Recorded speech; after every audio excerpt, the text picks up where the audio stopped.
ফের পুলিশের হাতে গ্রেপ্তার ভারতীয় মানব পাচারকারী। গোপন সূত্রে খবর পেয়ে নদিয়ার হাঁসখালী থানার পুলিশ গতকাল গভীর রাতে হাঁসখালী শিলবেরিয়া বটতলা এলাকা থেকে এক ভারতীয় মানব পাচারকারীকে গ্রেপ্তার করে পুলিশ। জানা যায় ওই ব্যক্তির নাম ইন্দ্রজিৎ হালদার, বাড়ি পিপুলবেরিয়া গাংপাড়া এলাকায়। আজ তাকে আদালতে তোলা হয়।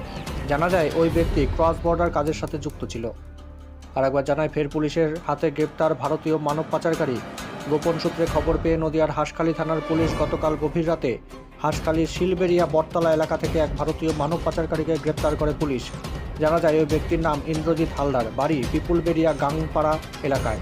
আজ তাকে আদালতে তোলা হয়। জানা যায় ওই ব্যক্তি ক্রস বর্ডার কাজের জন্য যুক্ত ছিল।